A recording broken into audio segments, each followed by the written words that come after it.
Hello everyone, this is प्रीति। स्वागत है आपका आपके अपने यूट्यूब चैनल लेट्स कम्पीट में। डिस्कस करेंगे आज एक नया लेसन प्लान। टॉपिक हमारा रहेगा प्रॉफिट एंड लॉस। तो ये बेसिकली क्लास 7 के हिसाब से लेसन प्लान बनाया गया है, मैथमेटिक्स का लेसन प्लान है।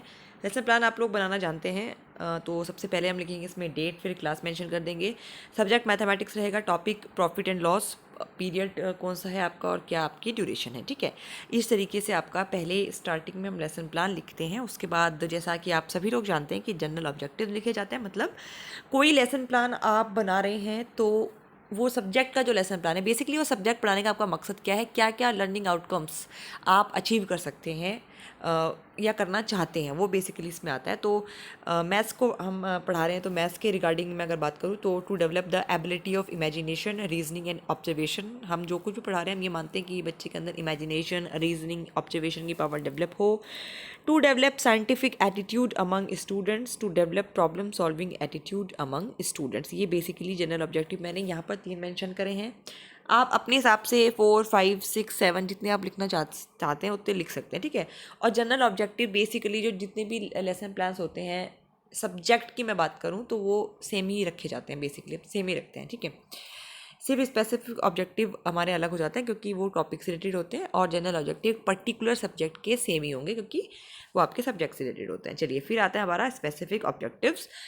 स्पेसिफिक ऑब्जेक्टिव जैसे मैंने बोला टॉपिक से रिलेटेड है, तो टॉपिक हमारा प्रॉफिट लॉस है। तो क्या हम बच्चे से उम्मीद करते हैं कि जब मैं प्रॉफिट और लॉस पढ़ा चुकी होंगी तो बच्चे को क्या चीज़ें मतलब समझ में आ जानी चाहिए। तो to explain the term profit and loss in respect to CP and SP, मतलब हमारा ये एक उद्देश्य है कि हम बच्चे को प्रॉफिट एंड लॉस अच्छे से समझा पाएँ CP कॉस्ट प्राइस और सेलिंग प्राइस के रेस्पेक्ट में। To enable the students to derive the formula of profit and loss, बच्चे जो है प्रॉफिट एंड लॉस का फॉर्मूला डिराइव कर पाएंगे जब मैं बच्चों को प्रॉफिट एंड लॉस पढ़ाऊंगी। To enable the students to calculate profit and loss in daily life में बच्चे प्रॉफिट एंड लॉस को जो है कैलकुलेट कर पाएंगे। अब यहाँ पे मैंने स्पेसिफिक ऑब्जेक्टिव 3 लिखे हैं, आप 4, 5 अपने हिसाब से जो भी आप टीचिंग पॉइंट ले रहे हो उस हिसाब से आप अपने स्पेसिफिक ऑब्जेक्टिव को बढ़ा सकते हैं, घटा सकते हैं। ठीक है, उसके बाद प्रीवियस नॉलेज है। प्रीवियस नॉलेज का मतलब है चैप्टर पढ़ाने से पहले हम क्या उम्मीद करते हैं कि बच्चे को आ रहा है, तो हम ये मान के चलते हैं कि बच्चा फैमिलियर है with the term of purchasing, बच्चे को पता है प्रॉफिट एंड लॉस। देखो बच्चे को ये टर्म्स बच्चे ने सुने होता है कि कितना प्रॉफिट है कितना लॉस है, भले इसको पूरी तरीके से कैलकुलेट करना ना आए। 7th क्लास के बच्चे को प्रॉफिट एंड लॉस का टर्म ऑलरेडी पता होता है, बस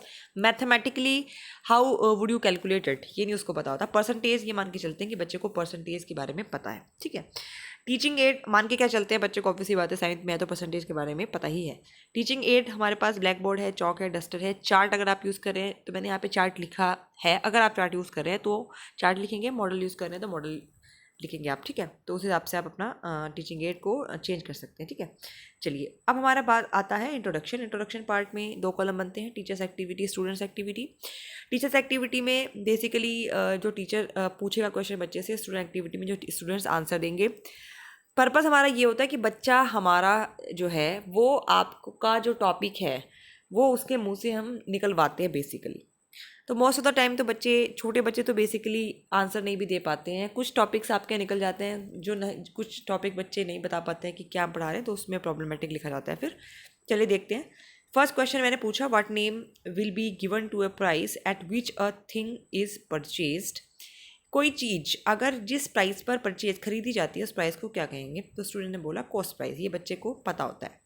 what name will be given to a price at which the things are sold, जिस दाम पर चीज़ें बेची जाती हैं उस प्राइस को क्या कहेंगे, तो सेलिंग प्राइस कहेंगे। What do you mean by profit, profit क्या है, तो बच्चों ने बोला gain money. What do you mean by loss, lose money. ठीक है, मनी को खोना। How can you calculate profit and loss, problematic question है, बच्चों को थोड़ी पता होगा कि प्रॉफिट एंड लॉस आप कैसे कैलकुलेट करेंगे। स्टेटमेंट ऑफ टॉपिक है, teacher will announce the topic. Topic क्या है, students today we will study profit and loss. चलिए उसके बाद प्रेजेंटेशन है। प्रेजेंटेशन में आपको पता है टीचिंग पॉइंट होता है, teachers activity, students activity and black board work.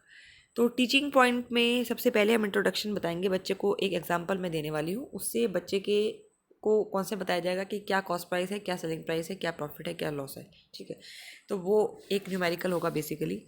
Suppose you bought a table for ₹2,000, you hardly use it and sold it for 1500 1500। In this case you made a loss of 500 If had you sold it for 2500, you would have made a profit of 500. Here rupee 200 is the cost price and 1500 और 2500 is the selling price. अब ये है क्या, देखो बच्चों को आपने ये बताया कि सपोज़ आपने एक टेबल खरीदी है 2000 रुपये की और आप इसको हार्डली यूज़ करते हैं और आपने इस टेबल को फिर सेकेंड हैंड बेच दिया, किसी इंसान को बेच दिया 1500 रुपये में। तो इस केस में आपने टोटल लॉस किया 500 रुपये का लॉस हुआ। बच्चे आपको ईजिली बता देंगे। If had you sold it for 2500, अगर आप इसको 2500 पे बेचते, you would have made a profit of 500। अगर आप इसको 2500 पे बेचते, 2000 में आपने खरीदी थी, तो आपको टोटल जो प्रॉफिट होता है वो 500 का होता। तो इस केस में ये जो सिचुएशन है, इस केस में जो 2000 रुपया है जिस पे आपने कोई चीज़ खरीदी है वो हमारा कॉस्ट प्राइस होगा, एंड जिस भी दाम पे आप बेचते हो, चाहे वो 1500 पे बेचो, चाहे वो आप 2500 पे बेचो, वो आपका सेलिंग प्राइस होगा। तो ये मैंने बच्चे को बताया है। ठीक है जी, चलिए अब हमारा आता है स्टूडेंट्स एक्टिविटीज़। तो स्टूडेंट एक्टिविटी में क्या है, students will try to understand the concept. यहाँ पे आप ब्लैक बोर्ड वर्क पे टॉपिक लिख देंगे profit.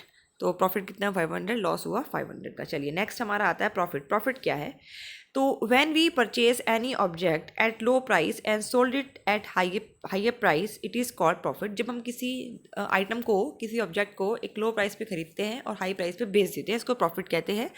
Students will note down in their notebook. Students formula वगैरह अपनी नोटबुक में नोट डाउन करेंगे। ठीक है, प्रॉफिट जो हमारा है, फिर फॉर्मूला बताओगे बच्चे को। प्रॉफिट होता है selling price minus cost price, क्योंकि प्रॉफिट निकालते वक्त selling price is always greater than the cost price. Selling price हमेशा बड़ा होगा कॉस्ट प्राइस से, तभी तो आपको प्रॉफिट होगा, इसलिए सेलिंग प्राइस में से कॉस्ट प्राइस को माइनस किया जाएगा। फिर हमारा आता है व्हेन द लॉस। क्या होता है, when the cost price of an item is more than the selling price, it is called as loss. जब कॉस्ट प्राइस बच्चे का किसी आइटम का ज़्यादा होता है सेलिंग प्राइस से, तो वो एक लॉस होता है। मतलब अगर मैंने कोई चीज़ है वो 10 में खरीदी और मैंने उसको 8 रुपये में बेच दिया, तो मेरा कॉस्ट प्राइस ज़्यादा है ना, तो मेरे को कितने रुपए का लॉस हुआ है, मेरे को हुआ है 2 रुपये का लॉस। तो हमेशा कॉस्ट प्राइस जब ज़्यादा होता है तब सेलिंग प्राइस से, तब हमको लॉस होता है, और जब सेलिंग प्राइस ज़्यादा होता है कॉस्ट प्राइस से, तब हमको प्रॉफिट होता है। तो लॉस का फॉर्मूला होगा CP, कॉस्ट प्राइस माइनस आपका selling price. Students will note down in their notebook, और यहाँ पे आप जो ब्लैक बोर्ड वर्क में अगेन लिख देंगे कि लॉस इक्वल्स टू हो गया CP माइनस SP। चलिए नेक्स्ट हमारा टीचिंग पॉइंट है प्रॉफिट एंड लॉस परसेंटेज। तो बच्चे को ये मान के चलते हैं कि he knows about the percentage. अगर आपको लगता है कि बच्चे को परसेंटेज का भी एक टीचिंग पॉइंट बनाना है, तो आप प्रॉफिट एंड लॉस परसेंटेज से पहले एक पॉइंट परसेंटेज का भी टीचिंग पॉइंट बना सकते हैं, और उसके बारे परसेंटेज के बारे में लिख रहे हैं। मैंने यहाँ पे मेंशन नहीं करा क्योंकि मैं मान के चलिए बच्चे परसेंटेज का कॉन्सेप्ट पढ़ लेते हैं, उसके बाद ही प्रॉफिट एंड लॉस को रिड्यूस किया जाता है 7th क्लास में। तो प्रॉफिट परसेंटेज और जो लॉस परसेंटेज है बच्चों को बताना है कि हमेशा कॉस्ट प्राइस में निकलती है। ये वेरी वेरी इंपॉर्टेंट कॉन्सेप्ट है। तो profit percentage will be profit upon cost price into 100 and loss percentage will be loss upon cost price into 100। तो student will note down in their notebook कि आप यहाँ पे मेंशन करेंगे। और यहाँ पे मैंने ब्लैक बोर्ड एक्टिविटी में खाली छोड़ा है, आपको खाली नहीं छोड़ना, क्योंकि अगेन इसलिए लिखा है क्योंकि मैंने इसलिए खाली छोड़ा है बिकॉज यही चीज़ आपको यहाँ पर लिखनी पड़ेगी, रिपीट करनी पड़ेगी। ठीक है, चलिए ये आप यहाँ पे लिख देना। नेक्स्ट है हमारा प्रैक्टिस क्वेश्चन। जब आपने बच्चे को प्रॉफिट लॉस परसेंटेज समझा दिया, प्रॉफिट बता दिया, उसके बाद एक प्रैक्टिस क्वेश्चन बच्चे से कराते हैं। तो क्वेश्चन है, Tina bought a pen for ₹150 and sold it for 200, find profit percentage. Tina ने एक पेन खरीदा 150 रुपये का एंड इसको बेच दिया 200 रुपये में, तो प्रॉफिट परसेंटेज फाइंड आउट करो। तो आपने बताया कि प्रॉफिट परसेंटेज कैसे निकलेगी, जो हमारा फॉर्मूला था प्रॉफिट परसेंटेज का, profit upon cost price into 100। तो प्रॉफिट निकालने के लिए आपको पता है हम क्या करते हैं, selling price minus cost price. तो 200 माइनस 150 अपॉन 150 इंटू 100। तो जब इसको आप सॉल्व करोगे तो 500 अपॉन 15 आएगा। ठीक है, 500 अपॉन 15 आपका क्या होगा, बेसिकली कॉस्ट प्राइस होगा। इसको आप सॉल्व करके यहाँ पे लिखेंगे, जो भी ये आपके लिए मैंने छोड़ा हुआ है। आप 500 अपॉन 15 को डिवाइड करेंगे और मुझे बताएंगे इस क्वेश्चन का आंसर। कमेंट में आप डालेंगे इस क्वेश्चन का आंसर क्या होगा आपका प्रॉफिट परसेंटेज। यहाँ पे मैं नोट नहीं करा, आपके लिए सॉल्व करके छोड़ दिया है। फाइनल आंसर आप देंगे 500 अपॉन 15 डिवाइड करके आप लिखेंगे, वो जितना भी आएगा वो हमारा प्रॉफिट परसेंटेज होगा। ठीक है, चलिए नेक्स्ट है हमारा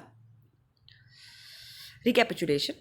बिकॉज हमारे जो टॉपिक है, जो हमको डिज़ायर टॉपिक थे, वो मैंने कवर कर लिए इसमें। तो अब रिकैपिचुलेशन पे चलते हैं। रिकैपिचुलेशन का मतलब होता है पुनरावृत्ति क्वेश्चन। मतलब बेसिकली कुछ जो टॉपिक आपने क्लास में पढ़ाया है उसको एक बार रिवाइज करना है क्लास में। तो मैंने क्वेश्चन बच्चों से पूछ लिया, Tina buy a toy for ₹150 and sold it for ₹100, find the loss निकालो। सेकंड क्वेश्चन मैंने पूछा what is the formula of profit and loss percentage, ये बच्चे बता देंगे। होमवर्क के लिए हम 2 क्वेश्चन बच्चों को दे देते हैं।